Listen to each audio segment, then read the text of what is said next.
បាទកូនអរគ្នាគ្រូនឹងបន្តវិញ្ញាសាទី13លំហាត់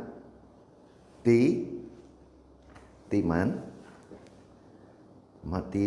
13បន្តទៀតណាអូលំហាត់ទី4បាទលំហាត់ទី3ចប់ហើយតចូលលំហាត់ទី4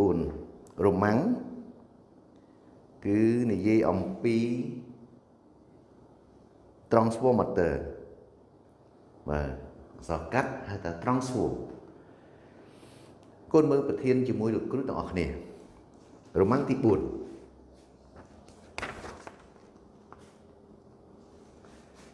របំបឋមនៃ transform មួយមានចំនួនស្ពា500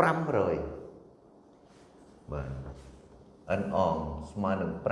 500ស្ពានឹងមានអានុភាព P អឺអង100 មេហ្គាវ៉ាត់100 មេហ្គាវ៉ាត់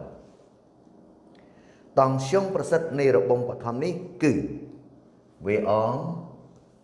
ស្មើនឹង50គីឡូវ៉ុល50គីឡូវ៉ុល